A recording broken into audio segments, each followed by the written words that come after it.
I grew up at the Grace Brethren Church in Rittman, Ohio. In this very room, in this very building, is the place where I was discipled, the place where I was invested in. This is the church and the family that raised me. This is the first place that I had an interest and a desire to plant a church.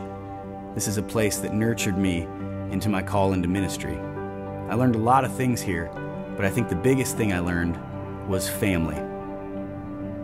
My Rittman family first introduced me to my greater church family in the Northeast Ohio district, and then the whole FGBC. I think the greatest thing that our tribe has going for it are the bonds that exist. When I finished seminary, I moved to the Columbus area to be on staff at Grace Church in Powell. I knew Ed Jackson because he was from Rittman, and I knew Clancy Cruz from his time in Worcester where I'd interned in college. I was entering student ministry, but long-term my desire was to plant a church. I was excited to be in a tribe that valued church planting and had some recent success. I already had some connections to that district, but I was grafted into a new branch of the family. Over the years, that branch of the family began working together on some student ministry events. First, it was a middle school camp called Beyond, and eventually it was a winter retreat called Kalahari at the Kalahari Water Park in Sandusky, Ohio. Kalahari started with 2 churches and has now become the largest yearly gathering of Grace Brethren people. Every year, it's grown, adding like-minded ministries and branches to the family tree. People like myself were connected because of the church they were at, because of the district they were at, because of the places that they had interned, or the friends they had at other churches.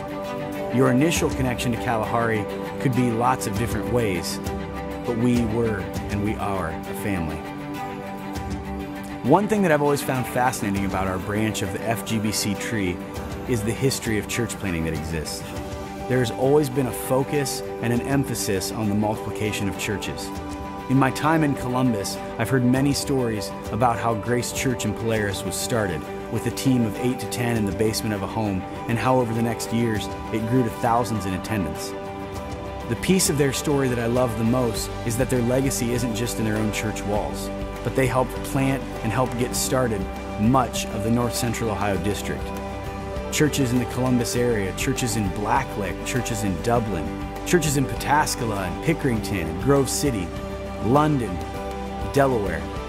The Grace Polaris Church has reproduced itself and left a legacy through church planting. In 1995, Rick Newsom was sent to Grace Church in Powell from Grace Polaris Church to give stability. He was the 3rd lead pastor in its opening planting phase, and by 2001, God had grown that church to over 1,000 people. Church planting was on their minds and in their hearts as they themselves had been through that process. In 2003, Clancy Cruz was sent to plant Marysville Grace. Marysville Grace now runs 1,000 people and is also wanting to be a multiplying church. In 2008, a second church plant was birthed from Grace Church in Powell, as Sean Spolstra and his family were sent to Dublin to plant Encounter Church. Encounter Church also has had a heart for multiplication and began the planning process in 2011 with my wife and I. When Kristen and I felt a call to plant Movement Church in Hilliard, Ohio in 2011, we immediately began leaning on our family and looking to our network. The churches we had known and had done ministry with through student ministry, through Kalahari, through Beyond, were the churches we looked to. These are churches that knew us, that trusted us, and believed in us. Where else would you start birthing a dream than with the people that you know, the people that you love, and the people that you trust? The metaphor of family has never been more real to me than in the context of the story of Movement Church. If Encounter Church is our mother church, then Grace Church in Powell is our grandmother church, and Grace Polaris Church is our great-grandmother church, and Marysville Grace is our aunt, and Grace Fellowship is another aunt, and Worcester Grace and Delaware Grace have also greatly invested in us and been family. And my home church, the church where I grew up, the church where I'm sitting right now, has also had a thumbprint on Movement Church, as has Grace Community Church in Goshen. Our fellowship is made up of lots of different life stages, lots of different sizes, in lots of different states and many different demographics. but there's one common thread. What other word would describe the kind of love and common mission and bond that exists in our fellowship other than the word family? No one is exactly like their parents, just like no one is exactly like their grandparents or the rest of their family, but we take on the qualities of those that surround us and love us, and Movement Church has the DNA of those that have partnered with us and gone before us. By knowing your history, you can understand your future. So as a church, we're working hard to learn from our family churches who have taken the time to invest in us.